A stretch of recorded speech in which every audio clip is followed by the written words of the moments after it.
사장도 이제 거의 비슷해요. 지금까지 했던 거하고. 사장의 중요한 거는 이제 그림을 볼까요? 저기 있어요. 이게 117쪽에 아까 강조했던 거예요. 응애류 그 그림 보면은 그 그림 위에 응애류는 곤충이 아닌 거미강 응애목에 속하지만 곤충과 같이 절지 동물문에 속한다. 응애의 몸은 전체부, 흉두부, 가슴, 머리 가슴과 흉체부, 몸통부, 배 두 부분으로 구분되고 더듬이가 없다. 118쪽 겹눈은 없고 혼눈만 있으며 다리는 넷쌍, 날개가 없다. 진드기류를 제외하면 극히 작아서 육안으로 잘 보이지 않아 원인 규명 시 조심해야 한다. 이제 응애 때문에 이렇게 이제 강조를 하는 거고요. 그 다음에 그 118쪽 주요 해충이라고 그랬어요. 관건 해충이라고 해요. 관건 해충. 키 페스트라고 그러거든요. 이제 구분을 해야 돼요. 네 가지로. 주요 해충이라는 거는 매년 지속적으로 이제 피해가 나타나는 거거든요. 거기 보면은 우리 솔잎 폭파리, 솔껍질 깔치벌레 이런 것들은 1차 해충이라고 부르면서 주요 해충. 지속적으로 나타나요. 밀도를 조정하고 왜 그런 거예요? 천적도 없고 인위적인 방제가 실행하기 어려운 상태 이런 게 이제 계속 이제 하는 거죠. 솔잎 폭발이 이런 것도 방제가 어려워요. 그다음 119쪽에 돌발 해충이 있어요. 돌발 해충은 환경이 해충들이 살기 좋을 때가 있잖아요. 그럴 때 이제 많이 발생하는 거를 이제 돌발 해충인데 매미나방, 입벌레, 대벌류 이게 이제 외래종 이런 것들 그렇게 많이 있고 그다음에 주옥 날개 꽃매미, 미국 선녀벌레, 갈색 날개 매미충. 그다음에 2차 해충이 더 중요해요. 2차 해충. 그 용어를 잘 알아야 됩니다. 여기서 이제 농약 같은 게 들어온다. 그러면 2차 해충인 거예요. 농약이 천적까지 죽여갖고 이제 새로운 해충들이 나타나는 거예요. 해충의 방제로 인해 생태형의 평형이 파괴되어 방제라는 게 농약치고 그러는 거잖아요.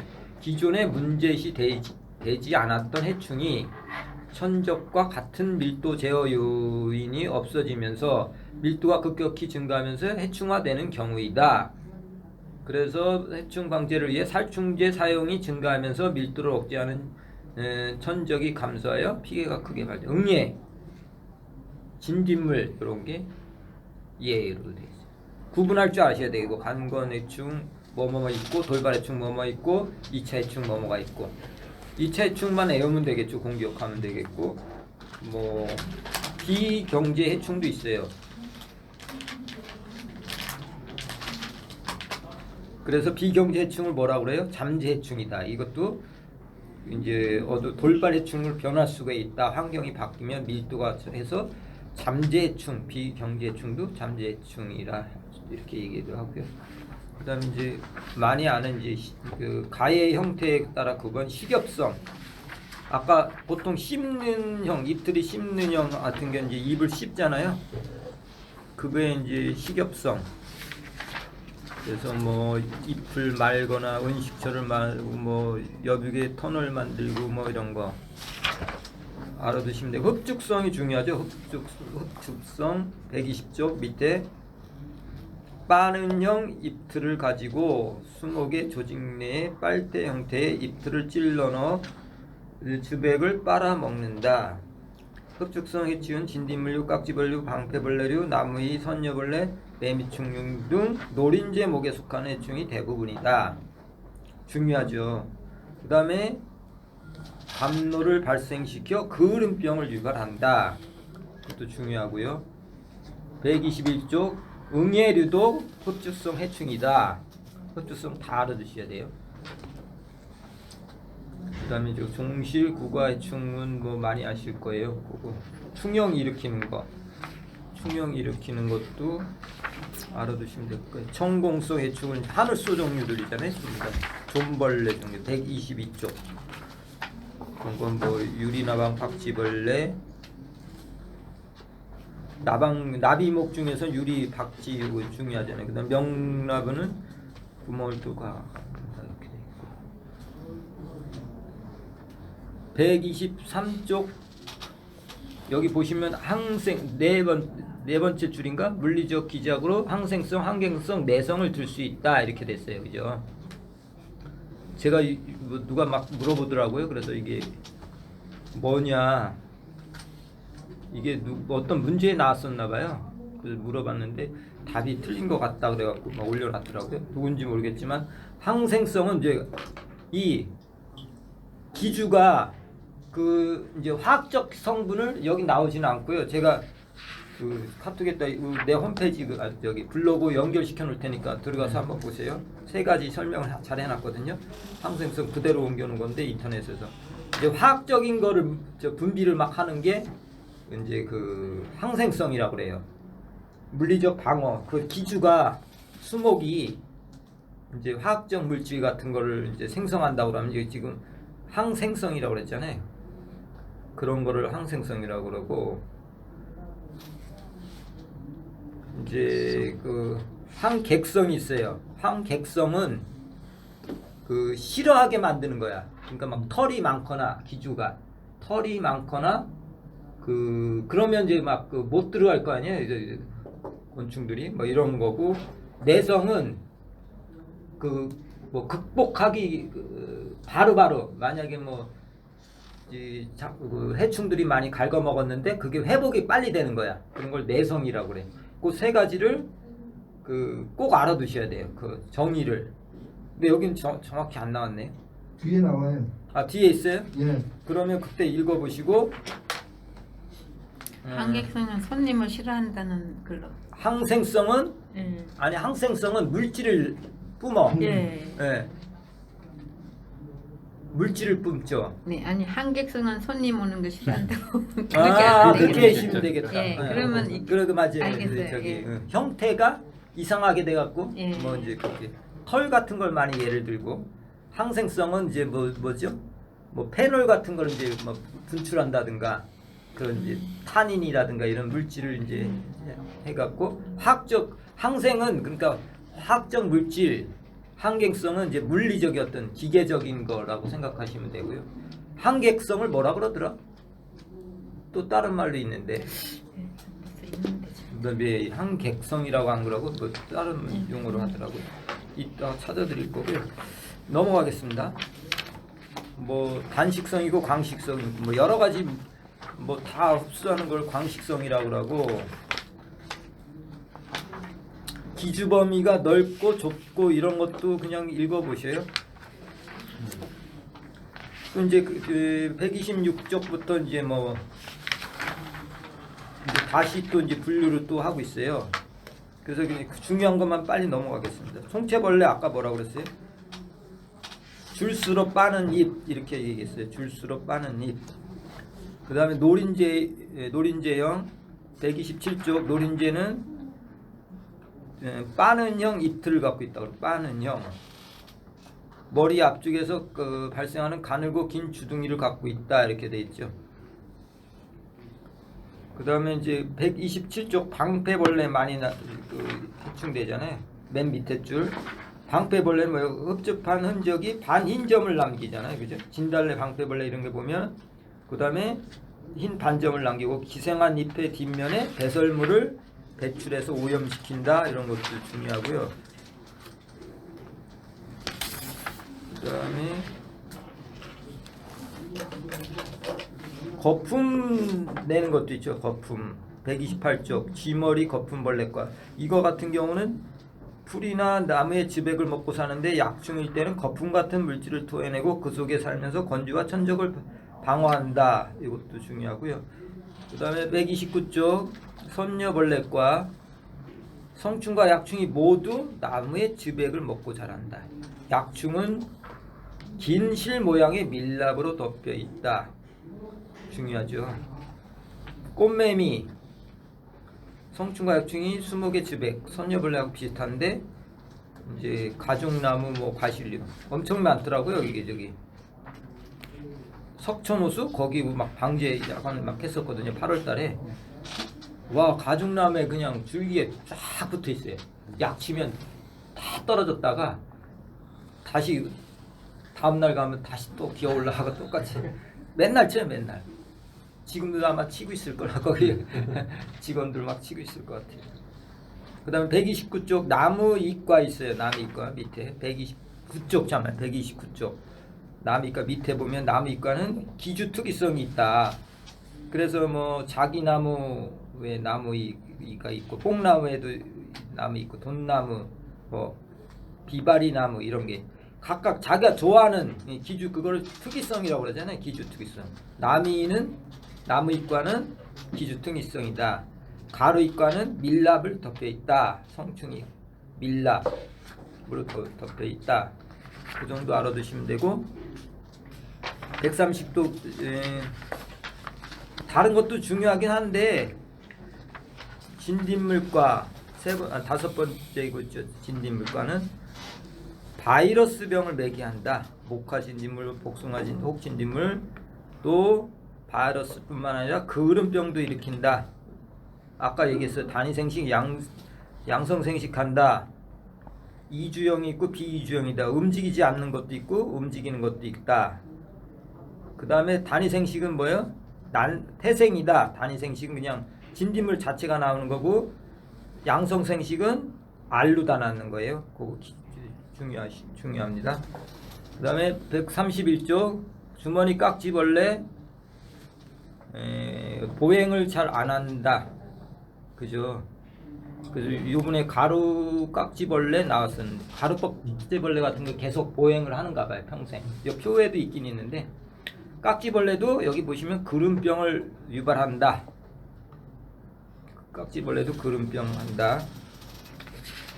다 비슷비슷하고요. 그래서 132쪽에 거기에 보시면 뭐 도롱이 깍지 뭐가 있는데 이게 원래 약충부터 시작해서 성충이 되잖아요.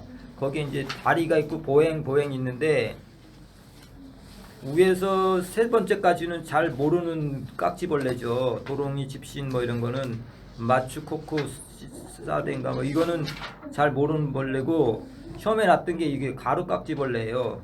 다리 있고 가능 평생 걷는 거죠. 이거는 움직일 수 있는 거고 대부분 저 보면은 가로축에 있는 거는 거의 잘 밝혀지지 않은 거예요. 가능도 있다 그런 거죠. 그래서 나머지는 콩깍지 뭐 왕콩깍지 뭐 테두리 깍지 깍지벌레과는 거의 불가가 많잖아요. 그죠? 근데 가루깍지가 났었어요. 근데 이게 이거 뭐 전번에 났으니까 또 나겠어요? 다른 거 날 수도 있고요. 이게 이 약충되면서 성충까지 있으면서 이제 움직일 수 있다 없다 이런 거를 많이 물어보는 것 같아요. 그 다음에 132쪽 박쥐 나방과가 있는데 어릴 때는 유충일 때는 초본요 있다가 좀 크면 성충격이 됐을 때는 이제 나무 쪽으로 들어가서 이제 하는 게 박쥐잖아요. 수피 같은 걸 갉아먹고 뭐 이런 거. 쭉 넘어갈게요. 이제 이 하시면서 보시면 돼요.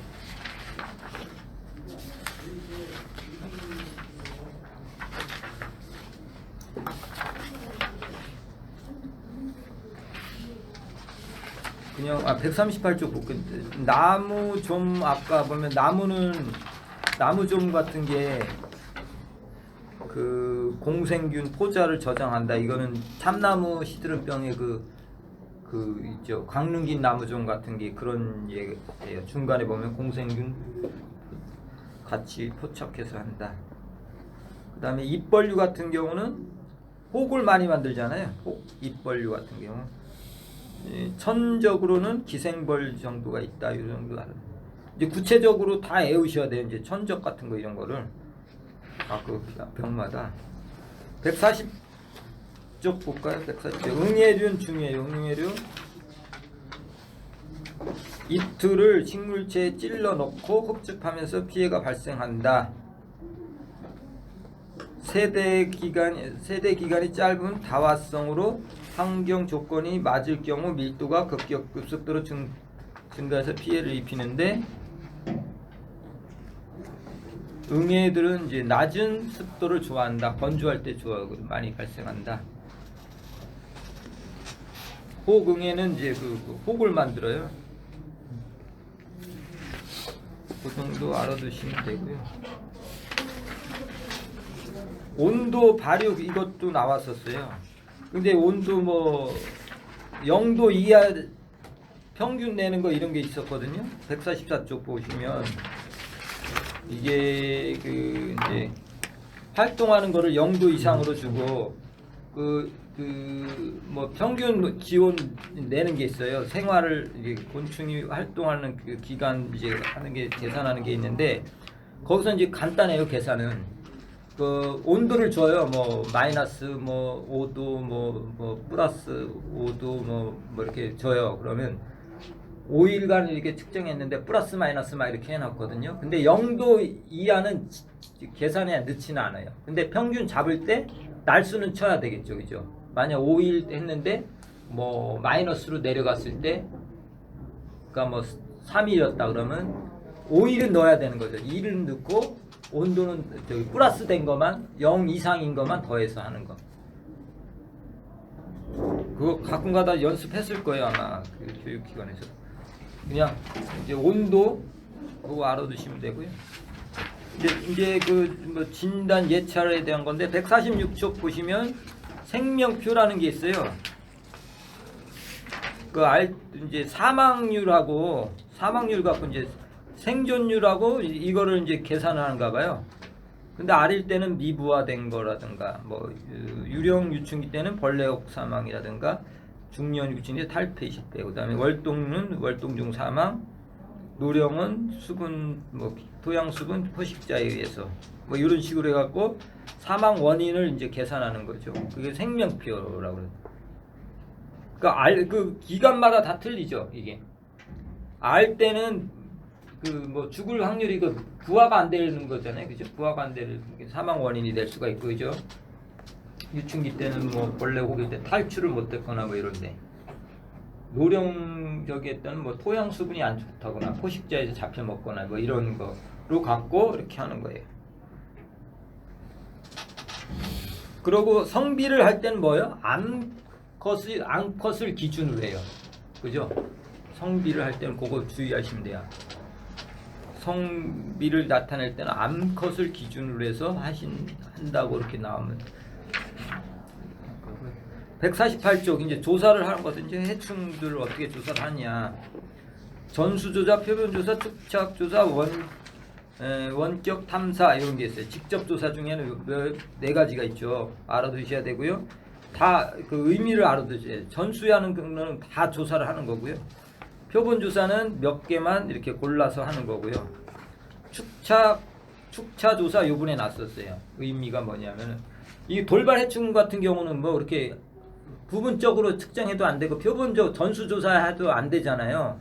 어떤 기준을 정해놓고 계속 이제 누적되는 걸 갖고 하는 거예요. 급할 때 이제 많이 한다. 그러면 이제 돌발 해충 같은 경우는 어떻게 해요? 가서 그 표본조사 같은 게 할 필요 없이 거기서 어떤 기준치 거기 그 누적에 의해서 어떤 표준을 정해놔요. 그러니까 표준을 정해놓고 그 다음에 이게 이제 그 그림 위에 보면 해충의 밀도에 따라 표본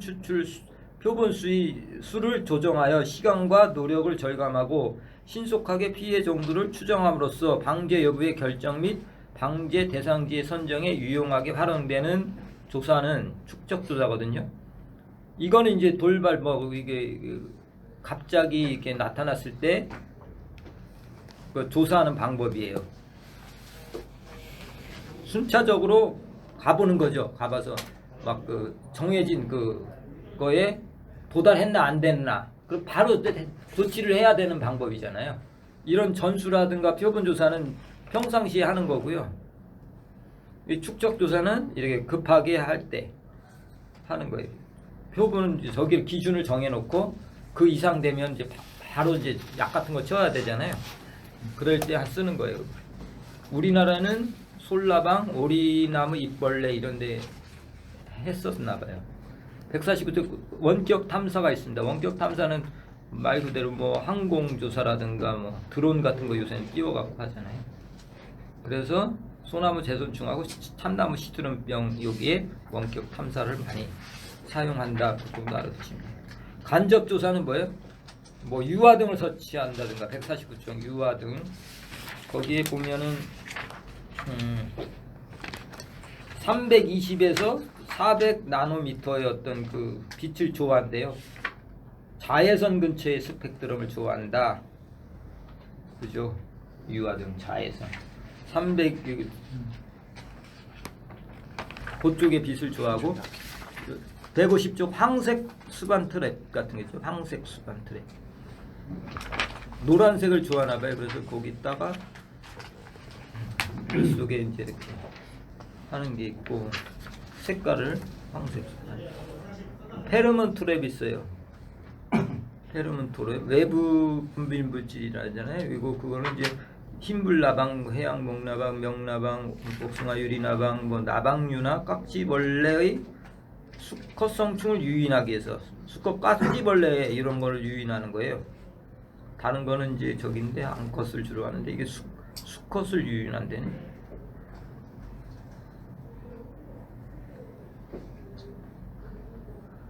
그래서 뭐 이런 건 집합포르몬, 솔수염 하늘수, 북방수염 하늘수, 나무 종류 등의 딱정벌레나 노린재에서는 집합포르몬이 주로 사용된다. 이게 중요한 거고요. 아까 나방류는 뭐예요? 성페로몬이 많이 사용된다. 이렇게 구분을 하셔서 외우시면 되고요. 뭐 그 트랩이라든가 평판 트랩 종류도 있네. 깔때기, 뭐 다중 깔때기, 윙 트랩 뭐 이런 거가 있다라는 거 좀 알아두시면 되고 먹이 트랩이 있습니다. 먹이 트랩은 해충이 좋아하는 거 소나무 좀에서 유인한다 하는 거 정도 알아두시고 우화상은 그 이제 약충이 이제 번데기로 이제 바뀔 때 땅 같은데 이렇게 덮어놓으면 거기서 조사가 되나 봐요. 그림 보시면은 그 소나무 재선축에 솔수염 하늘수, 북방수염 하늘수가 많이 그렇게 우화 시기에 이렇게 이제 조사를 하는 게 우화상. 흡충기는 빨아들이는 거죠. 이런 거는 해충을 빨아들여 갖고 조사하는 거고 쓸어잡기가 있습니다. 이거는 채집기로 해서 이렇게 하는 거. 그림 보시면 7번 쓸어잡기 보시면 되고 말레이즈 트랩이 있어요. 말레이즈 트랩은 이게 어디에 그 이렇게 갇히게 되면은 이게 벽을 타고 올라가는 그 습성이 있대요. 그래서 그 말레이즈 트랩 그 비 같은 거 있죠. 이렇게. 그럼 거기에 이제 걷다가 채집을 하는 거죠. 계속 올라가니까 한 군데 모일 거 아니에요. 그 꼭대기 뭐 있잖아요. 거기로 이제 모이나 봐요. 겨우 올라가다가 거기에 빠지는 거죠. 거기 다 모이게 돼요. 쓸어잡기가 있고 기타 조사법이 있고 끈끈이 트랩이 있고 조사하는 방법이고요. 예찰로 넘어가겠습니다. 예찰. 소나무 저기 여기 보시면 153쪽 소나무 재선충 매개충은 언제? 5월 중순부터 6월까지. 그러니까 북방수염수는 5월이고 솔수염이 6월에 나타나잖아요. 그때 우화일이 50% 될 때 그때 이제 조사를 하는 거죠. 그때 많이 나타나니까. 그렇게 조사하고요. 154쪽 솔잎 호파리는 혹을 만들잖아요. 기부에 솔잎 기부에 그 끝에 이제 솔잎 이렇게 가닥이 나오는 부분에 충형을 만들잖아요. 그래서 충형을 조사하는 거예요. 솔잎 호파리 조사할 때는 충형 형성률을 조사한다. 솔잎 당연히 그렇게 하겠죠. 그 다음에 155쪽 솔껍질 깍지벌레는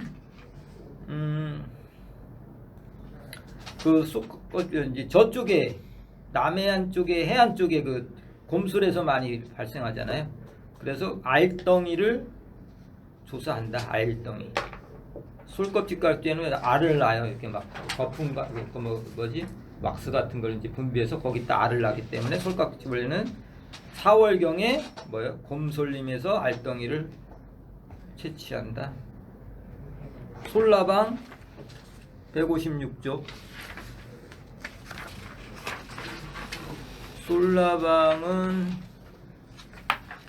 솔라방이 여기 있나요? 어디 뭐가?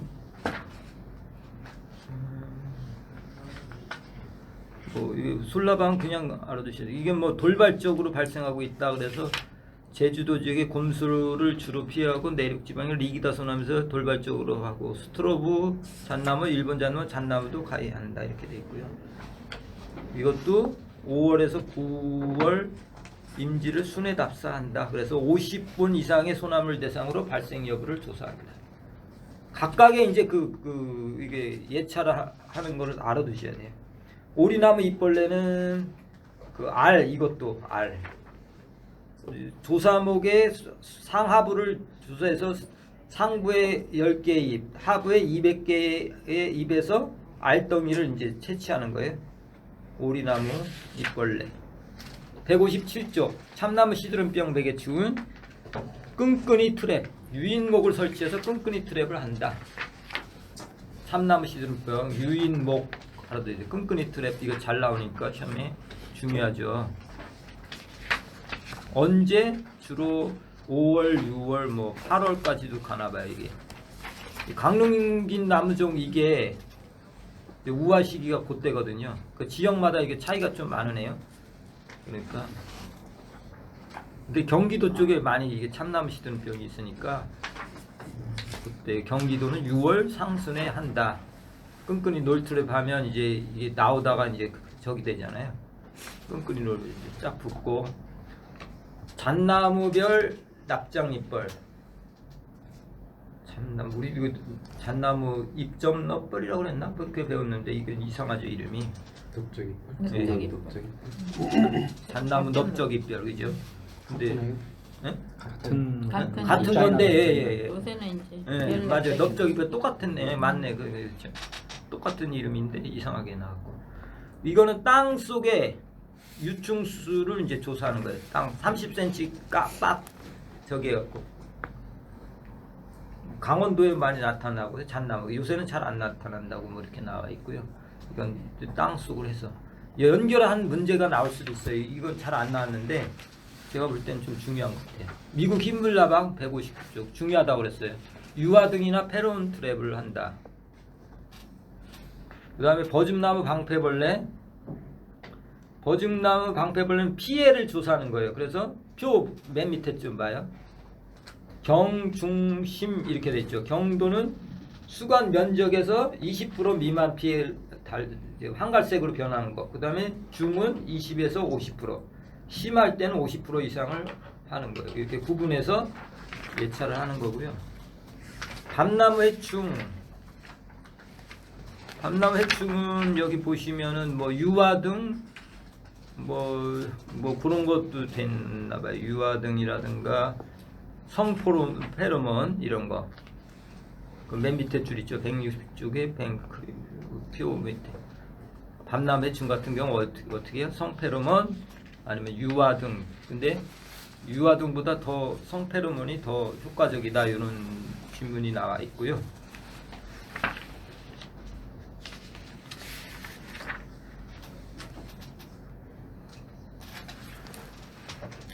돌발해충은 아까 축착조사 뭐 이런 것처럼 해야 될 것 같아요.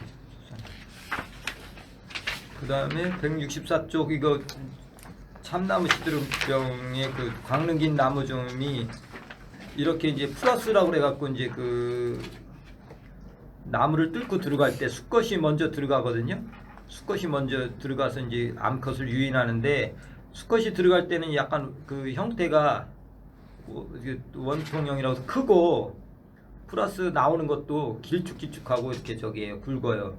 근데 암수가 교미한 후에는 이게 이제 약간 이제 뭐지? 암수컷이기 때문에 이건 좀 구형이고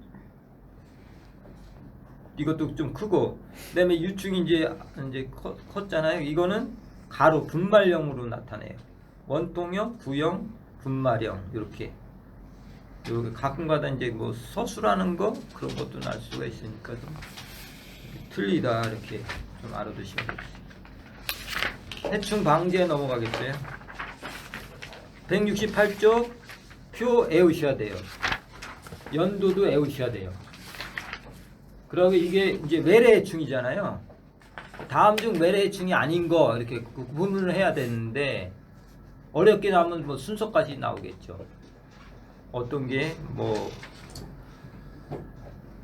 이세리아 깍지벌레, 솔, 혹파리, 이국 흰불, 암나무 옥벌, 솔깍지벌레, 버즘나무 방패벌레. 요번에는 뭐가 나왔었냐면 진딧물 아니 뭐 무슨 진딧물 방패벌레인가 그게 나왔었어요. 다른 거 여기 이런 것도 여기다 다 놓고 다음 중 외래해충이 아닌 거. 진달래 방패벌레. 진달래 방패벌레는 우리나라 토종이 있나 봐요. 아시아에 옛날부터 있던 저기래요. 근데 여기 보면은 버즘나무 방패벌레는 1995년 미국에서 들여왔죠. 그러니까 좀 어려워요. 이 시험 자체가 그렇게 쉽게 단순하게 우리가 공부하는 거 외에도 이제 물어보는 거예요. 이 사람들은 전문가들이기 때문에 이 사람들이 정말 얼마나 그냥 달달대 외웠나 아니면 이해를 하고 이렇게 접근을 했나 이런 걸 물어보는 것 같아요. 시험 문제가. 그러다 보니까 약간 사람들이 당황하는 거죠. 이렇게 책에서만 봤던 거 없으면은 막 진짜 그런가 막 그렇게 헷갈리죠.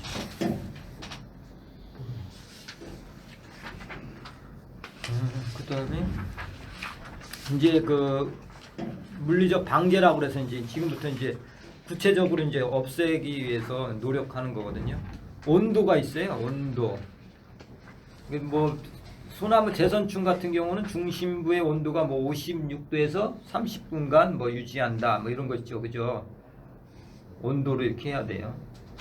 온도 잘 알아두셔야 되고 밤바구미도 뭐 온탕에서 30도 온탕에서 7시간 침전하면 없어지나 봐요.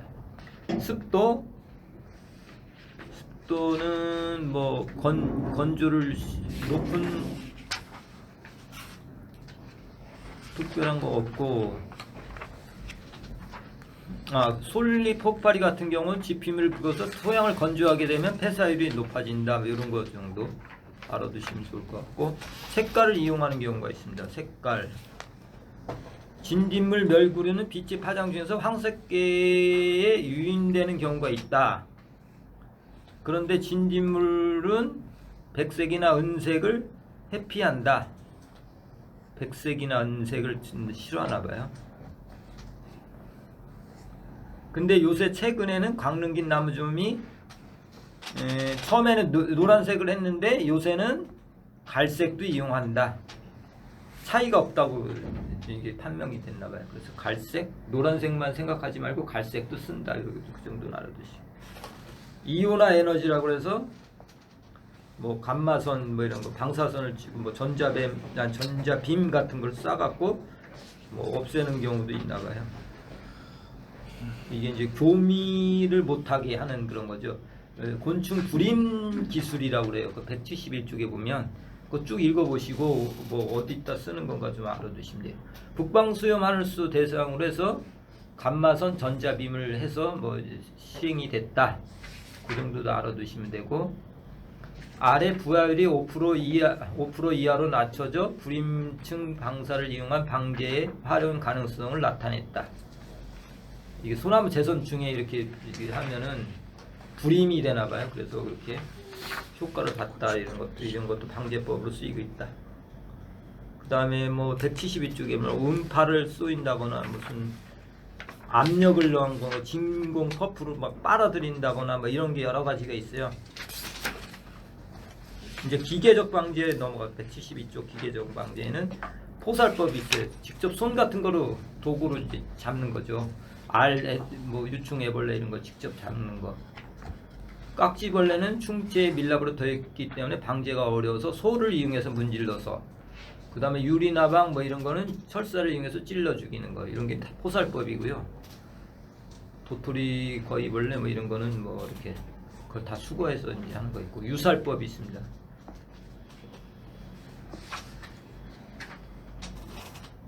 유인해서 이제 죽이는 거잖아요. 유살법.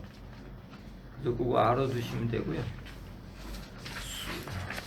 174쪽 뭐 등 같은 있고 아무튼 유인하는 거 페로몬 이용하는 거 다 똑같은 유인법. 이거 소각법이 있습니다. 이제 태우는 거죠. 이거는 완전히 소나무 재선충.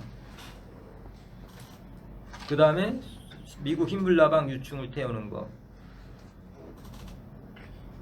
매몰법 뭐 땅속에 묻는 거 뭐 50cm 이상 뭐 덮어준다고 그러돼 있네. 박피법, 그 소나무 재선충 같은 것도 이렇게 껍데기를 이렇게 벗기잖아요. 그러면 알을 못 나갔고 저기 어디 갔더라?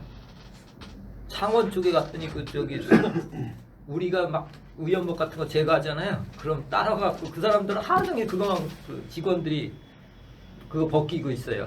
그거. 그래서 왜 이렇게 벗기냐고 그랬더니 뭐 알 못 낳게 하고 아니면 이제 훈중해야 되잖아요. 그 잘라갖고 이렇게 놓고 맨날 박비만 하고 있더라고요. 그분들은. 우리는 막 자르고 막 운반해갖고 팥에 있어요. 팥에. 소나무 재선주는 1.5cm까지 잘라져요. 애벌레가 크기가 그 정도 되나 봐요. 네, 잘 자르게 1.5cm 중요해요. 이거. 소나무 재선충 할 때 1.5cm. 진동법 있고 그 176 차단법 있고 이거 뭐 읽어보시고요. 177쪽 생태적 방제 이거 중요하죠. 내충성 이건 유전적으로 타고난 거기 때문에 아까 얘기한 그게 내가 177쪽에 나오는 이제 항갱성 찾으셨죠? 수목이 곤충의 행동에 영향을 미치는 특성으로 센털, 털, 경피 조직과 같은 수목의 형태적 특징이나 기피 물질을 발생하여 해충의 접근을 저지하거나 섭식 물질이 없어서 섭식을 유도하지 않는 등 화학적 특성을 통해 해충의 정착, 섭식, 산란 등의 행위를 방해할 수 있으므로 항갱성은 해충이 초기에 정착을 선호하지 않게 하는 거에서 비선호성이라고. 비선호성도 있네, 그죠? 비선호성 우리가 아까 찾았네. 항갱성이라고 그래요. 비선호성. 그 형태가 털 같은 게 있어갖고 하는 거 항갱성. 항생성은 아까 그 화학적 물질을 이제 화학적 그 물질을 이제 내뿜는 거죠. 그래서 테르펜 같은 거. 그 다음에 리기다 소나무는 솔리 폭발의 산란율이 소나무와 비슷하지만 저항성을 가지고 있다. 이런 거 개전성이라고 합니다. 화학 쪽이 들어가면 항생성이라고 그랬어요. 그 다음에 내성이라는 거는 우수한 형질, 그죠? 회복할 수 있는 피해를 입어도 바로바로 극복해 나가는 거를 내성이라고 그래요. 이게 세 가지가 용어 설명에 중요하거든요. 꼭 알아두셔야 돼요. 구분하셔갖고 연습을 하셔야 될 것 같아요. 잘 읽으셔서. 그 다음에 뭐 생육 환경에서 이제 숙갑기기 뭐 이런 거 많이 하거든요. 나무 자르는 일이 이제 다 이제 생육 환경 개선이거든요. 그 나무종 같은 경우는 뭐 여기도 그 솔수염 하늘소 이런 것도 마찬가지고 나무종 같은 경우도 전부 다 그 세약한 거를 해요. 건전한 거는 잘 침입을 못 하거든요. 그래서 이제 세약하지 않게끔 이제 만들어주는 게 수목 관리거든요. 내성을 튼튼히 하는 거잖아요. 그 다음에 박쥐벌레, 178쪽 박쥐벌레 같은 경우는 어릴 때 초본류를 먹고 자라요. 그래서 그 나무 같은데 밑에 초본류를 이제 다 예초를 해주는 거죠. 뭐 이런 것도 있고, 녹병 같은 경우는 이제 중간기주 없애는 거 그렇게 해주면 되고, 생물적 방제로 넘어가겠습니다. 생물적 방제는 쭉 넘어가서 그 중간에 뭐 깍지벌레 뭐 이런 것도 다 읽어보셔야 돼요. 그래서 이제 큰 거 중요한 것만 할게요. 천적, 기생성 천적 있어요. 그 맨 밑에 줄 기생성 천적에는 기생벌류, 맵시벌상, 먹종벌상, 좀나무벌상 이 정도 기생성 천적. 그러니까 몸에 들어가 갖고 해충의 몸에 들어가서 이제 사는 거예요. 그 다음에 기생파리류가 있어요. 쉬파리, 기생파리.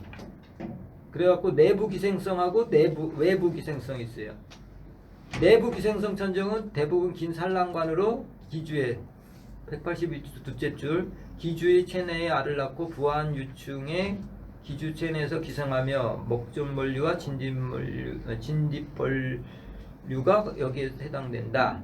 외생기생성 천적은 기주의 체외에서 영양을 섭취하고 기생하는 곤충으로 소나무 제선충의 매개충인 솔소염 한음속의 천적인 개미, 침벌이나 가시, 고침벌 등이 있다. 그래서 솔소염 한음수도 천적이 있대요. 그래서 개미, 침벌, 가시, 고침벌 이거는 외생이다. 바깥에서 하는 거고 나머지는 내생이 많죠.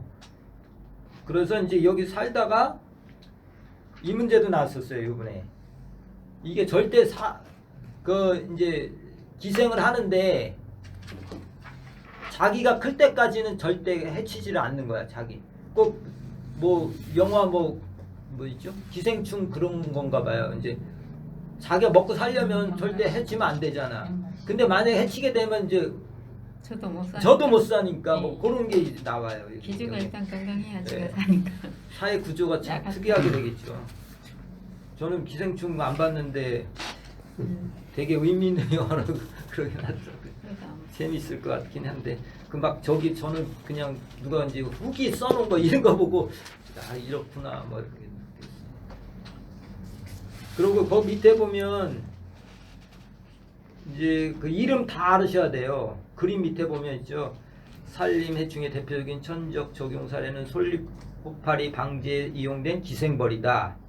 다 알아두셔야 되고 이거 산림 기사 때 많이 나오죠. 혹파리 뿔, 혹파리 등뿔 먹존벌, 혹파리 반뿔 먹존벌, 솔잎 혹파리 먹존벌, 혹파리 사리 먹존벌, 등뿔 반뿔 외우셔야 되고 사리사리 그죠? 사리사리 반뿔 등뿔 배우셔야 돼요. 복잡하죠. 포식성이 있습니다. 포식성 둘째 줄 보시면은 무당벌레, 사마귀, 풀잠자리, 말벌류와 같은 씹는형 잎틀 같은 해충을 씹어먹는 곤충류와 또 꽃등의 유충, 풀잠자리 유충, 침노린지, 애꽃노린지도 그렇지 빠는형 잎틀을 가지고는 대상으로 하는 구기를 찔러 넣어 체액을 빨아먹는 곤충류가 있다. 잎 씹는형 잎들 같은 거 있고요. 빨아먹는 게 있어요. 그 구분하면 좋겠죠. 다 외우셔갖고 무당, 사마귀 이런 거 씹는 거고 유충 뭐 노린재 이런 거는 침을 넣어서 하는 거고 포식성에 뭐 응애 뭐죠? 포식성 응애도 있어요. 응애도 잡아먹는 게 있어요. 칠레 이리 응애 뭐 이런 것도 있거든요. 거미류, 거미강 뭐 이런 것도 잡아먹어요. 이 해충들은. 솔잎 폭발에는 기생성전기 아까 얘기한 거예요. 먹존벌류. 그다음에 그 조류도 이제 많이 됐어요. 박새, 진박새. 그다음에 아까 잣나무 별 낙작 잎벌 이거는 두더지가 천적이네요. 알아두시면 돼요. 천적을 유지한다. 182쪽 이게 옛날에 어떤 그 이제 천적을 유지하려고 그러면 농약 같은 거에 뭐 침투성 이행 그런 거를 해야 되잖아요. 그런 거는 이제 그 천적하고 구분해서 이제 죽이니까 천적이 잘 살아남고 또 천적이 살으려고 그러면 어떻게 해야 돼요? 천적이 잘 살 수 있도록 이제 프렌트 식물을 뱅커 프렌트라고 그래요. 뱅커 프렌트. 천적이 잘 살 수 있게. 아까 뭐 포식성 있고 뭐 무당벌레 이런 게 잘 살 수 있게끔 그 식물을 키워주는 거죠. 밀도를 이렇게 높이기 위해서. 천적이 잘 많아야지 해충이 별로 없잖아요. 천적 요 정도로 알아두시면 되고요. 그 다음에 183쪽 바이러스 이제 미생물을 이용해서 이제 이런 거는 바이러스라든가 뭐 세균, 곰팡이, 선충 이런 거를도 이제 방제를 하는 거예요. 그래서 바이러스 같은 경우 보시면 핵다각체병 바이러스 있어요. 핵다각체 바이러스. 이게 어디다 써요? 밤나무 줄기 마른 병에 우리 병리할 때 이제 제가 얘기했어요. DS, RNA 뭐 그런 구조를 갖고 있는 뭐 이런 거 쓰는 거예요. 그 다음에 과립병 바이러스 이런 거는 이제 그 나비목 이런데 들어가 갖고 거기 이제 바이러스 감염시키는 거죠. 그러면 어떻게 돼요? 그 해충이 죽겠죠. 가림. 그럼 뭐 이제 그 들어가서 경남 전임을 통해 이제 그 장까지 가서 뭐 이렇게 폐사시키는 그런 내용이고요. 또 알아두시면 되고 세균 있어요. 184쪽 세균 다 읽어보셔야 돼요. 읽어보시는 게 시간이 없어갖고 제가 읽지를 못하니까 184쪽 세균은 뭐가 있어요? 그 BT라고 유명하죠. 제일 유명한 거 BT 바실러스 트링겐지언스인가 뭐 그러니까 BT라고 읽잖아요. 우리 그래서 지금 현재 BT제는 나비목 유충의 방제용으로 널리 쓴다. 소화 중독에 의해서만 효과가 있으며 살포 후 수일이 지나야 해충의 활력이 떨어지는 단점이 있다. 그러니까 한참 있어야 되나 봐요. 이게 세균 같은 거 하려면 세균으로 이제 방제를 하려면 오래 걸리나 봐요. BT 같은 게 유명하다. 곰팡이도 있어요. 곰팡이는 이제 그 해충을 싸는 거야 이게.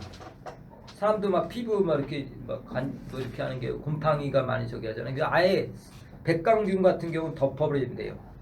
그 균사가 덮어버린. 녹강균도 있고 백강균도 있고 다 읽어보시고요.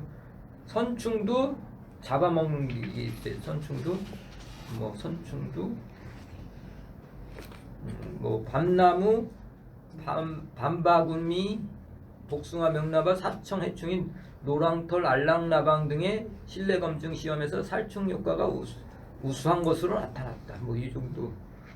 화학적인 게 있어요. 화학은 이제 지금부터 농약입니다. 농약은 조금만 할게요. 왜냐하면 그 수목 관리학 할 때 농약을 하려고 하는데 그냥 대충 제목만 알려드릴게요.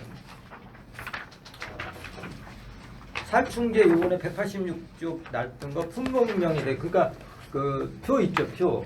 표 의미들 살충제는 어떤 살충제 시험명, 화학명, 일반명, 품목명이 있었어요. 농약을 등록할 때 필요한 분류명으로 일반명을 한글로 표시한 후 제형을 붙인다. 페니트로티온 유제 이렇게 붙였잖아요. 이걸 품명명이라고. 그러니까 정의를 이렇게 내용을 써놓고 이게 시험명이냐 화학명이냐 일반명이냐 품목명이냐 이런 게 나왔었어요. 근데 상표명도 알아두셔야 되고 일반명도 알아둬야 되고 뭐 그렇게 해야 되겠죠. 이렇게 이제 농약은 이렇게 둘, 넷, 다섯 가지도 하고 지금 이제 살충제는 187쪽 유기살충제, 무기살충제 있고 유기살충제 있고 유기살충제는 그 천연 유기살충제가 있어요. 그래서 아주 잘 아시는 거 표 보시면은 제충국 추출물, 제충국에서 추출한 천연 물질, 데리스 추출물, 데리스에서 천연한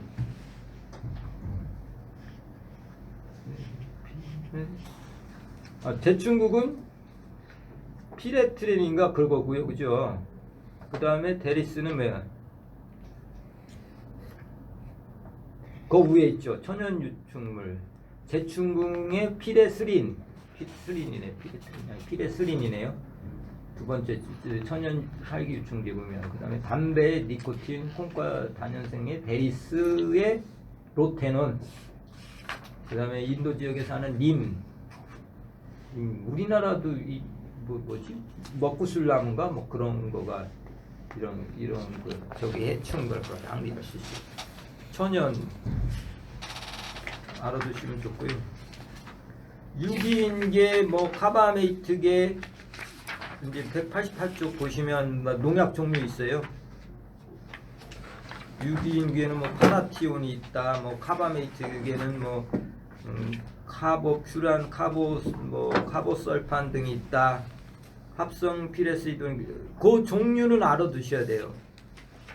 피레스트로이드는 아까 제충국 얘기했죠. 그런 천연적인 거 나오는 거. 그다음에 네오 니코티노이드라는 게 있는데 담배에 니코틴 이런 거가 네오 니코티노이드가 있고요.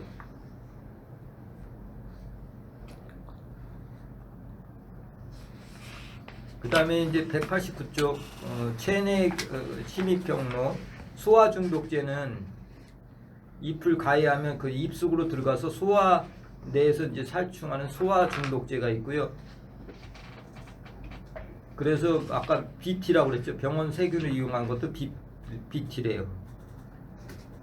이거는 씹는형 이틀 가진 딱정벌레, 메뚜기, 뭐 성충, 나비목 유충 이런 게 효과적이고요.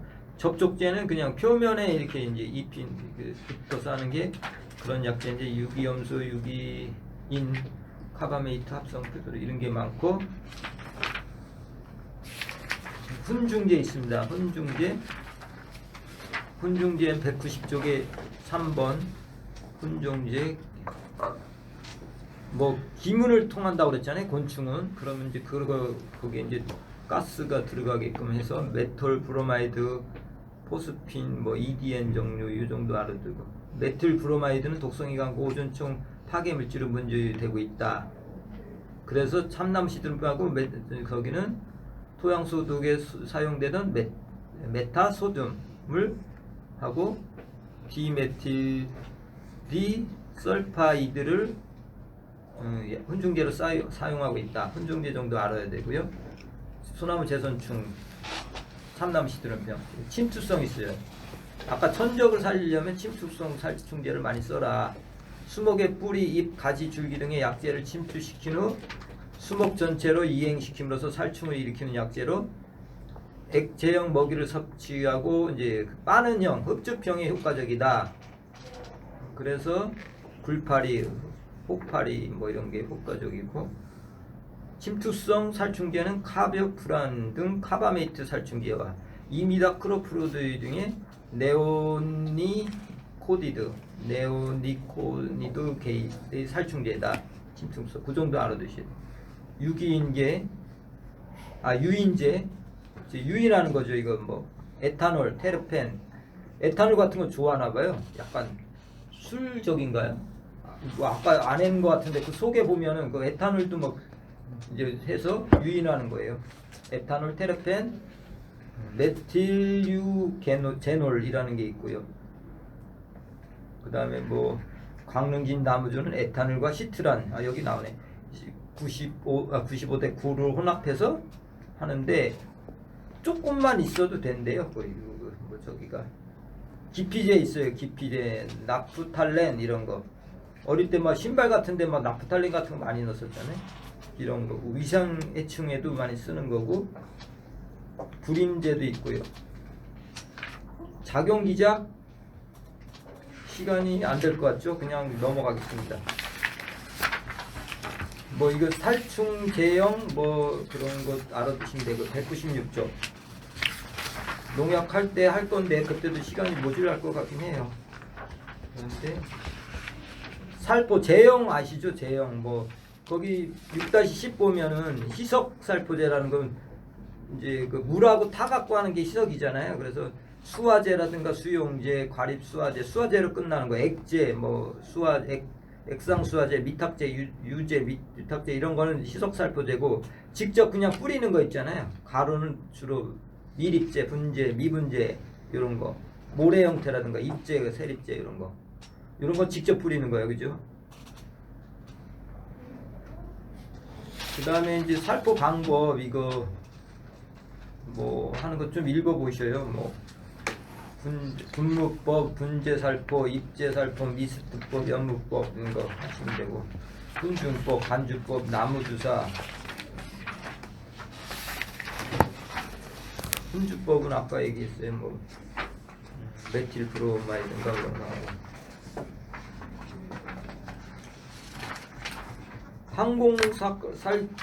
항공살포 위에서 두 번째 줄 보면 뭐 고농도로 희석하거나 원액을 그대로 사용한대요. 할배제. 그래서 그 입자가 초미량 입자 ULV가 살포된다. 누가 전번에 물어보더라고요. ULV가 뭐냐. 근데 내용이 여기 다 있네요. 희석 배수를 이제 탑재하면 물 같은 게 많이 들어가잖아요. 그러니까 그 원액을 그냥 쓰는 거예요. 그러니까 초미량 원소 ULV라고 그러더라고요.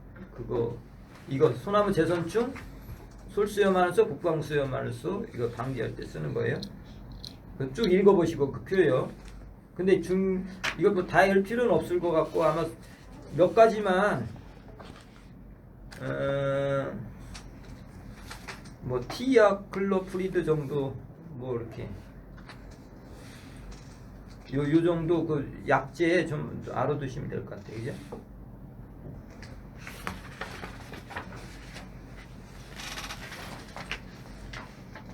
살충제의 구비 조건 202쪽 다 뭐 적은 양도 방지해야 된다 뭐 이런 건 뭐 흔히 알 수 있겠죠. 뭐 혼용이 가능해야 되는 저렴하고 간편해야 되는 거. 그다음에 살비제는 아까 했어요. 곤충 동물문이다. 곤충강이나 거미강 절지동물관에 다 속한다고 그랬어요.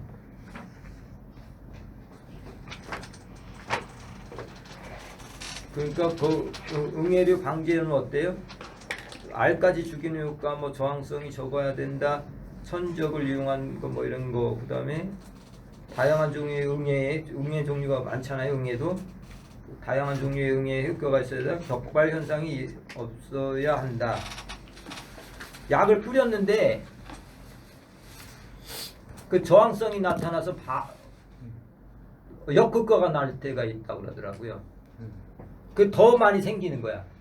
그 격발이라고 그러더라고요. 격발. 뭐 그러니까 뭐지? 방아쇠를 이게 잡아당김으로 해서 이렇게 이제 폭발적으로 막 그런 경우 있잖아요. 그죠? 약을 치려고 봤더니 막 치니까 더 나타나는 게 그거라고. 격발 현상이 없어야 된다. 없어야 된다. 이렇게. 지금부터 이제 각 그 저기에 대한 거를 할 거예요. 이건 다 할 수 없으니까 제가 중요하다고 하는 거를 이제 불러줄 거예요. 불러주면 뭐 이제 교육 양성기관에서 다 하셨을 것 같아요. 그죠? 많이 우리 수목협회 같은 경우 맨날 슬라이드 틀어놓고 뭐 월동 형태 연 몇 수에 발생하냐, 또 이게 무슨 뭐 충형을 일으키냐, 뭐 이제 그 발생하는 부위라든가 그 다음에 방제는 어떻게 하냐, 그런 건 꼭 알아두셔야 돼. 특이한 것, 또 기주, 옮겨 다니는 것. 진딧물도 막 옮겨 다닌다. 여기 갔다 저기 갔다. 응애도 그렇고, 뭐 예를 들어서 남포 입벌 하면은 참나무들에서 많이 발생하잖아요. 그런 거 특이한 거를 꼭 외우셔야 돼. 한두 가지는. 그래서 제가 준비를 하고 있는데 이제 특강 하려고 하는데 그거 했던 거에다가 우리 했던 것들 살 좀 더 붙여서 토요일 날 할 거야. 토요일 날 우리 아니다. 한 장 드릴게요. 그 한두 장으로 돼 있는 거. 그 다음에 또 요번에 합격되신 분이 또 그 해충 그 병리 쪽하고 해충 쪽 잘 정리해놨더라고요. 내인주라고 이게 블로그 내인주에 가면은 그 사람이 이거 보고 그거를 자꾸 읽어보셔야 돼. 어디에? 내인주. 내인주? 블로그에 내인주. 내인주라고. 네, 내인주. 내가 연결시켜 놓을게요. 내 블로그하고 그 사람 블로그하고. 그러니까 자꾸 연습을 해야 돼 이게. 그 왜냐하면 이거 2차 때가 나거든요. 2차 때. 이거를 그림을 보고 외우셔야 되고 특징을 외우셔야 돼. 근데 이 1차 때 뭐 저기 하고 끝나면 뭐 그때 준비하지. 그때는 안 되죠 이미. 시간도 얼마 안 되고 이거 다 이만한 거 다 외우려면은 힘드니까 1차 하시면서 이게 그림 보면서 뭐 대벌레다 그러면 예를 들어서 대벌레 그러면 그림 보고 대벌레 특징 알고 이렇게 하면 돼요. 지금부터 불러드리겠습니다. 204쪽부터 불러드리겠어요. 대벌레 중요해요. 대벌레도 돌발해충이죠. 자주 발생해요. 이거 없는 것 같은데 은근히 그 205쪽에 보면 1년 1회 발생하고 알로 활동한다 뭐 이런 거. 이런 건 이제 기본적으로 알아야 되고 방제 방법 알아야 되고요. 둥근 무늬 차색 풍뎅이가 있어요. 둥근 무늬 차. 그거 풍뎅이 그 이쁘죠. 그거 그 다음에 갉아먹은 형태 한번 보시고 풍뎅이니까 이게 딱정벌레과겠죠. 그러니까 그 이제 다 외우시는데 이거 딱정벌레다 이렇게 그 저기까지 분류까지 해야 돼요. 왜냐하면은 그 대분류를 해서 대벌레의 특징이 그대로 나타나거든요. 성충으로 월동하고 뭐 이런 건 다 이제 딱정벌레의 특징이에요. 그러면 다 안 외우셔도 이건 딱정벌레니 풍뎅이 딱정벌레니까 뭐 이렇게 연관이 되겠죠. 이것도 중요하고요. 그 다음에 208쪽 호두나무 잎벌레 특이하죠. 호두나무 이거 아주 새카맣고 거꾸로 매달려 있어요, 그죠? 그림을 209쪽 보시면 호두나무 잎벌레 특이하죠. 거꾸로 매달려 있죠, 다 이렇게. 이거 호두나무 잎벌레도 뭐예요? 딱정벌레니까 뭐 비슷하죠.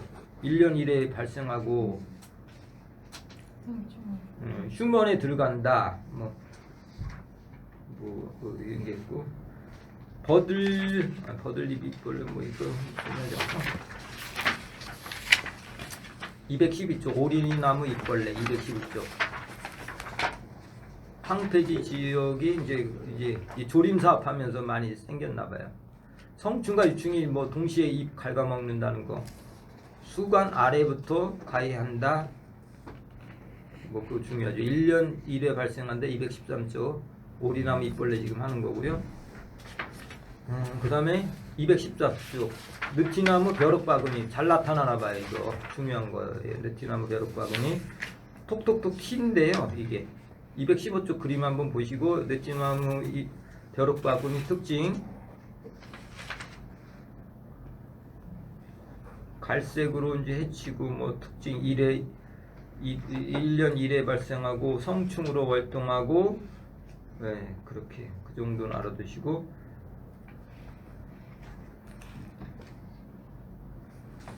그 다음에 215쪽 잣나무 밑에 잣나무 넓적 잎벌 우리는 잣나무 이쪽 넓적 잎벌이 입에 붙어갖고 216쪽 특징 우리나라도 이제 잘 발생하다 요새는 잘 발생 안 하나 봐요. 그래서 그림 보시고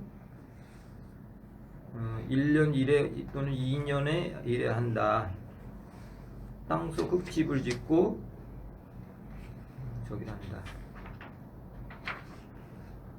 그런 게 중요하고 그 다음에 217쪽 장미 등의 잎벌 가끔가다 뭐 그 사진은 나오는 것 같고요. 솔잎벌 중요합니다. 219쪽 솔잎벌 알을 하나씩 낳잖아요. 그거 보시면 그죠? 그림 밑에 알을 하나씩 낳는다. 이게 중요하다고 그러네요. 솔잎벌 같은 거 우리나라에 원래 있던 건가 봐요. 이거는 솔잎벌 누가 그림 사진 보내왔는데 현장 요새 많이 나오나 보더라고요. 근데 사람들이 금방 알아보더라고요. 솔잎벌이라고 해서 카톡에 올려놨더니 금방 알아버리고 220쪽 개나리 잎벌 잘 나와요. 개나리 잎벌 특징 그 군서 생활하면서 뭐 이렇게 검잖아요. 그 개나리 잎벌 개나리 잎을 알아야 되겠죠. 이거 하려면 개나리 1년 뭐 특징 꼭 알아야 되고 그림도 알아야 되고 아까 얘기한 220쪽 남포 잎벌 참남에서 많이 나타나는데 221쪽 밑에 남포 잎벌 참남에서 한다 뭐 잘 알아두시면 되고 그 사진 꼭 알아두셔야 되고 그 다음에 그 225쪽 해양목 명나방 요번에 나왔던 문제 225쪽 씨를 토해서 잎을 눕고 그 속에서 뭐 잎살을 먹는다. 모조리 갉아먹을 때도 있고 명나방 그림 꼭 알아두셔야 되고 다 읽어보셔야 돼요. 227쪽 목화 명나방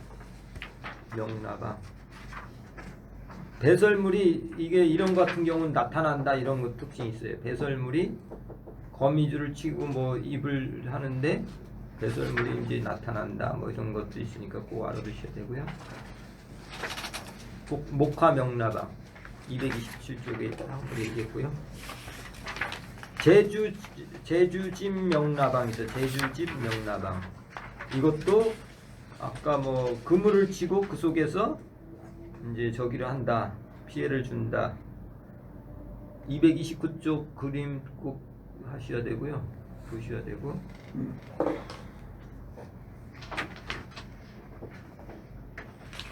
벚나무 모시나방 230종 벚나무 모시나방 그림 231쪽에 있죠. 성충은 낮에 활동하다 밤에는 불빛에도 모이며 수십 마리가 떼를 지어서 한다. 이것도 가끔가다 나타나나 봐요. 원나무에. 보지는 못했는데 이런 게 있대요. 집단으로 모여 활동한다. 뭐 이런 것도 있고. 그 다음에 노랑쐐기 233. 노랑쐐기 나방. 노랑쐐기 나방. 이것도 잘 발생하는 거고요. 네, 237쪽 난방차 주머니 나방 이런 거는 이렇게 도롱이를 만드는 특징이 있어요. 도롱이 그 사진 보면 두 번 비에 보시면 이렇게 왜 잎 같은 거로 그렇게 잘 만들어 놨잖아요. 이런 특징이 있고요. 남쪽 난방 차주머니니까 차주머니 중에서도 난방 차주머니는 남쪽 그쪽에서 많이 발생하고요. 238쪽 솔나방 이런 거 솔나방 같은 경우는 5대 해충인가 그렇게 들어가거든요. 이런 거는 학명도 외우셔요. 덴드로니무스, 스펙타빌리스 이런 거 정도는 알아두셔야 돼요. 아까 뭐 솔수염하는 수, 북방수염하는 수는 물론이고 뭐 그런 것도 다 알아두셔야 돼요. 솔나방도 알아두셔야 되고 특징 알아둬야 돼요. 이게 송충이잖아요. 특징 같은 거 이것도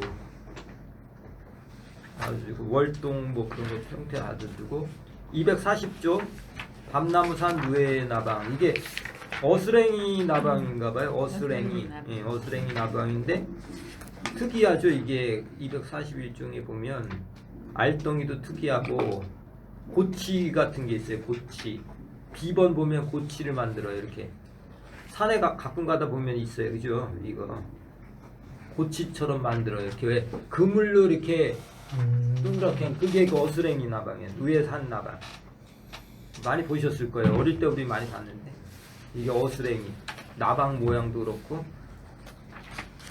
그 다음에 힘들죠. 동나베 245종 동나방 가끔가다 나오는 것 같고요. 많이 이게 나오나 봐요.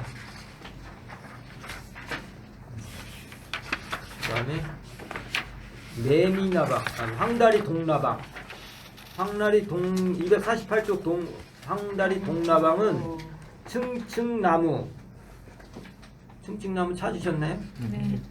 층층나무 새순을 갉아먹는다. 황다리 동나방 사진도 보셔야 되고 특징도 더 알아두시면 좋겠어요. 249조 매미나방 중요해요. 매미나방 리만트리아 디스파 이게 나왔던 것 같아요.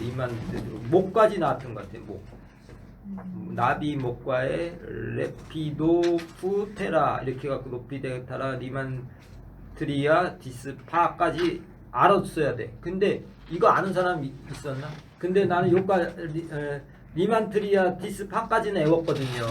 근데 이게 나비목인지 뭔지 모르는 거 아니야? 야 진짜 어렵더라고요. 찢기도 진짜 너무 아까운 거 있죠. 야, 그래서 매미나방 중요해. 매미나방 많이 나타나잖아요. 매미나방 중요하고 미국 흰불나방 이거 1차 때 나오고 2차 때 나왔어요. 2차 때 이것 대해서 쓰는 거예요. 이건 뭐 이게 이름을 알려주는 게 아니고 이거 힙탄트리아 쿠네아 이건 외우셔야 되겠죠. 이걸 흰불나방이라고 얘기 안 하고 그 병증 있잖아요. 형태 그거를 이제 싹 써는 거죠. 뭐 169개에서 뭐 발생하고 뭐 집단으로 뭐 갉아먹는다 막 이렇게 흰불나방 많잖아요 요새. 그거를 딱 이렇게 써놓고 이거를 이 병증을 보고 이 증상을 보고 서술하시오. 그 특징 뭐 어디서 발생했나.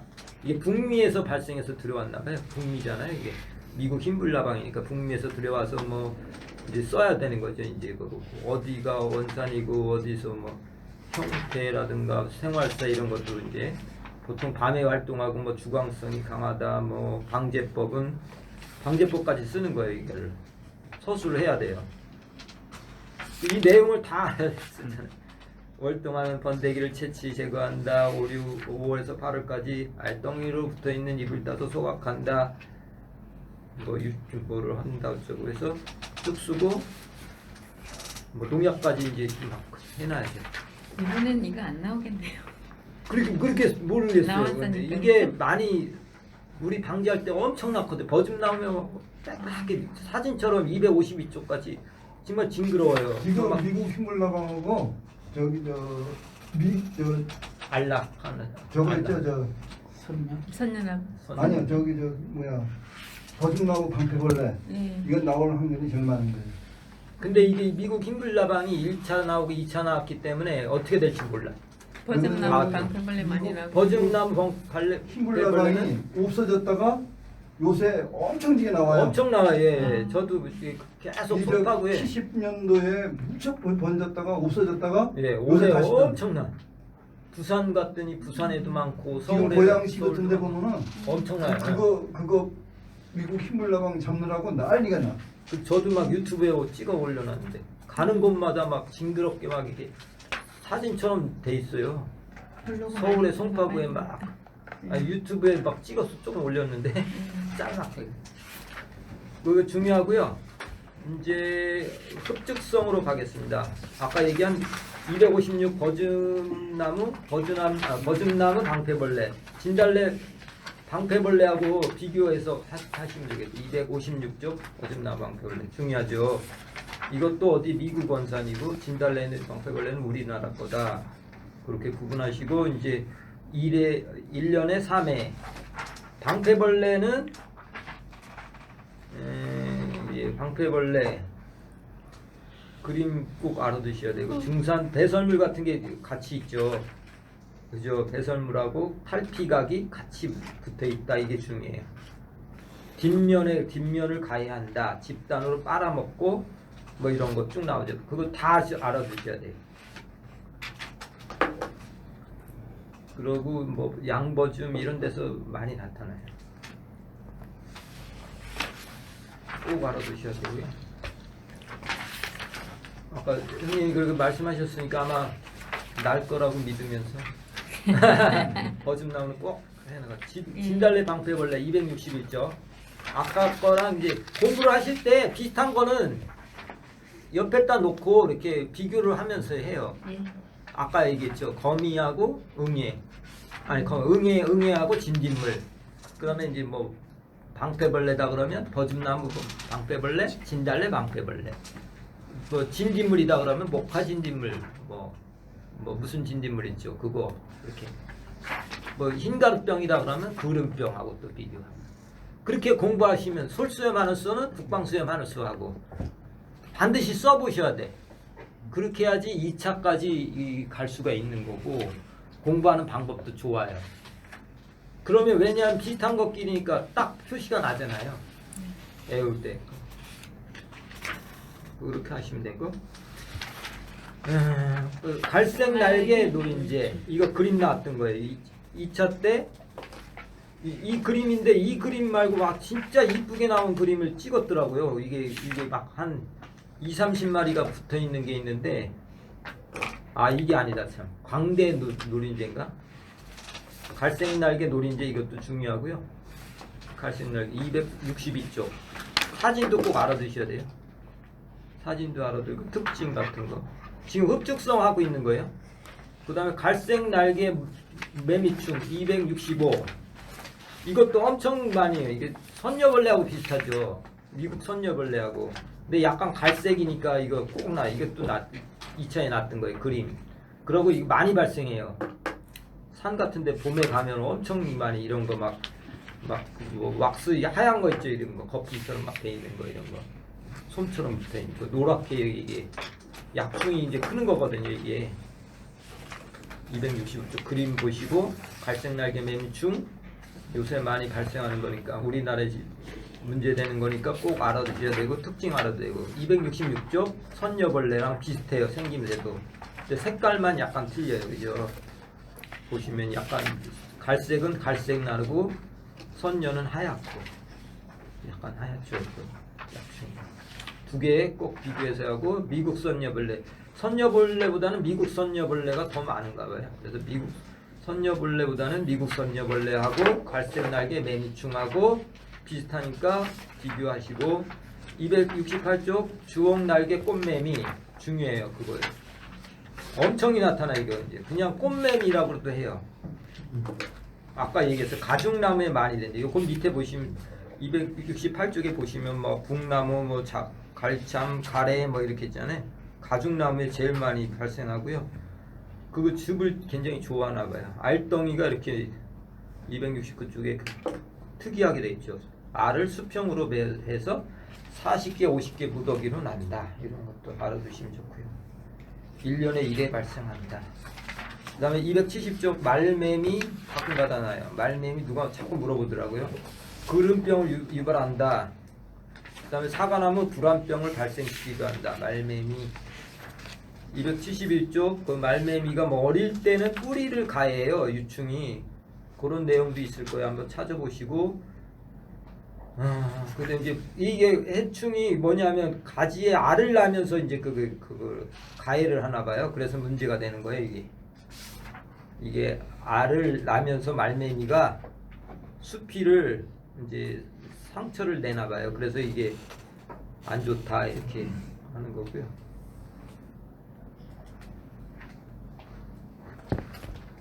그 다음에 진딧물로 넘어갈게요. 소나무 왕 진딧물 특징 같은 거 좀 알아두시면 되고요.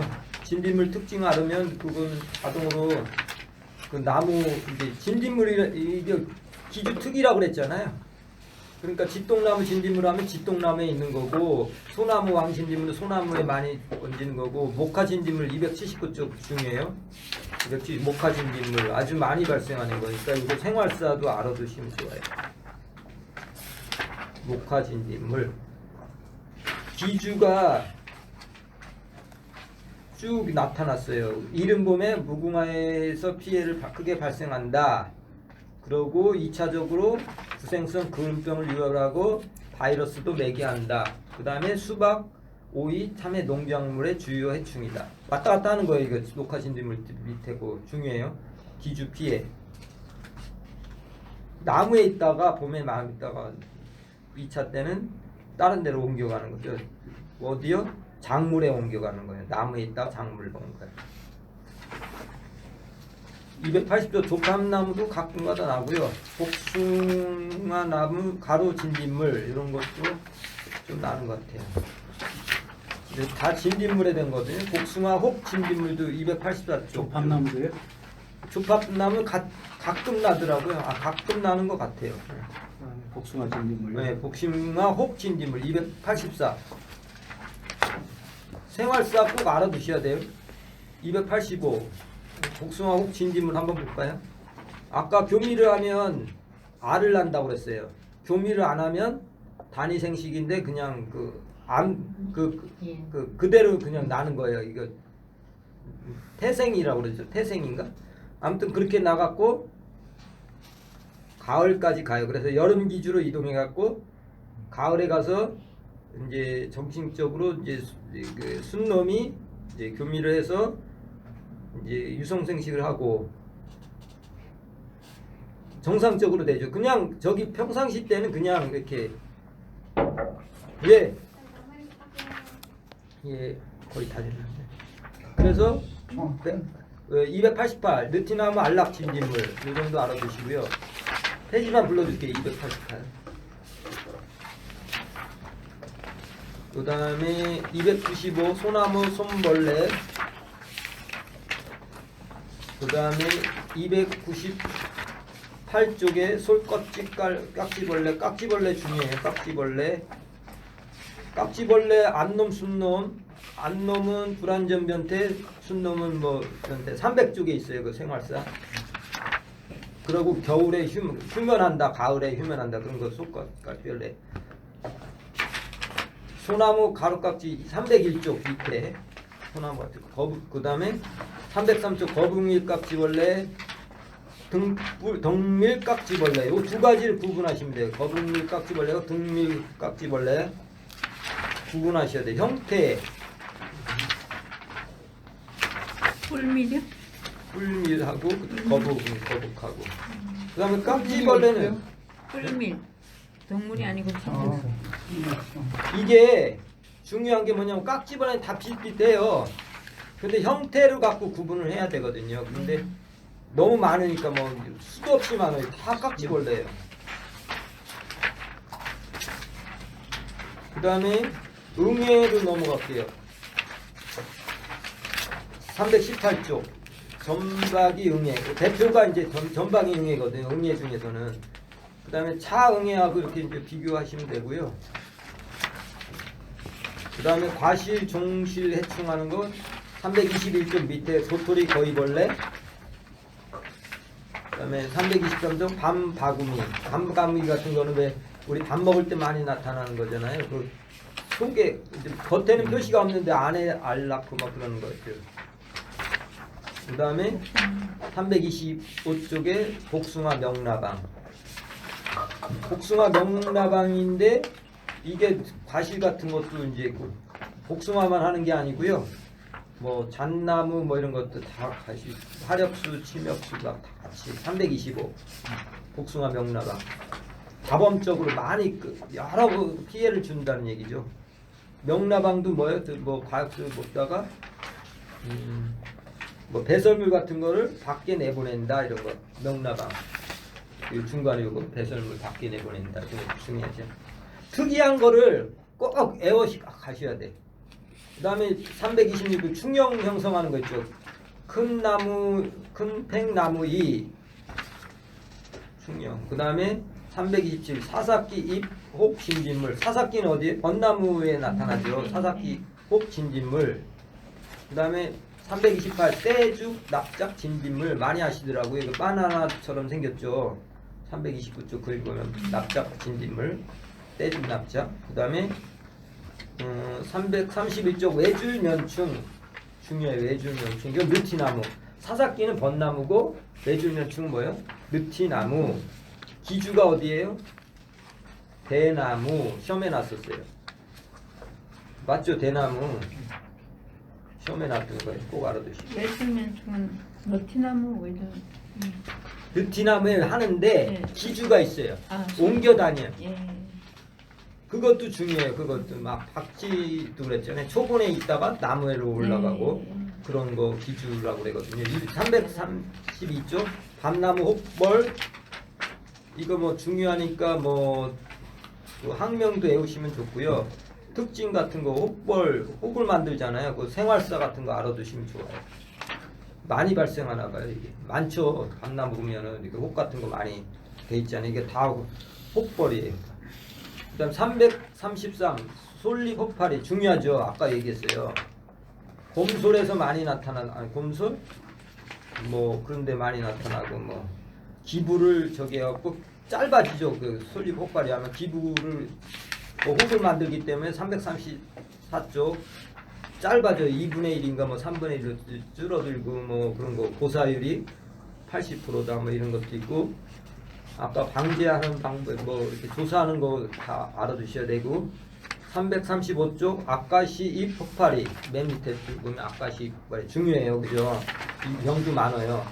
이게 뭐야? 그을음병인가? 한 흰가루병을 이제 발생시켜요. 이거는 중간에 보시면 흰가루병이 뭐 나올 거예요. 특이하죠. 애우셔야죠. 그러면 그죠? 흰가루병과 그을음병 발생한다. 특이하죠. 그죠? 아까시 혹파리.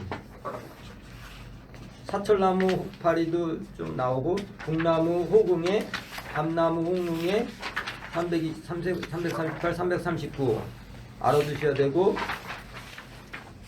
다 중요하긴 한데 341쪽 벚나무 사야 하늘소 꼭 알아두셔야 돼요. 341쪽 벚나무 가야 하는 거고. 그 밑에 그림 여기 보시면 그림이 멋있죠. 이게 많대요. 많이 발생하더라고요. 벚나무 사양 하늘소. 네, 많이 나타나더라고요. 그 다음에 향나무 하늘소도 많이 나타나요. 342쪽 이것도 외부에 노출되지 않는 거예요. 다른 건 다 외부에 노출되는데 거기 보시면 목설이 밖으로 배출되지 않는다. 그래서 방지하기가 어렵다. 향나무 하늘소 특징. 그 다음에 솔수염 하늘소 343쪽 알아두셔야죠. 솔수염 하늘소는 특히 중요하죠. 모노차무스 알터나투스 꼭 알아두셔야 돼요. 고대돼요. 북방수염 345쪽 중요하죠. 그거 그 다음에 안락하누스 347쪽 시험에 나왔던 거예요. 안락하누스. 강릉긴 나무조 348쪽 중요합니다. 오리나무 좀 351쪽. 소나무 좀 중요합니다. 박쥐나방 중요하고 복숭아 유리나방 중요합니다. 시간이 남으면 복숭아 유리나방 뭐 이런 거 중요하니까. 네. 그 사진 보면서 공부를 하셔야 돼요. 사진 보면서 특징 한두가 많죠. 복잡하고. 두 건 꼈네요 벌써. 네. 아, 신난다 신나. 아이고. 어제 세미나 하는데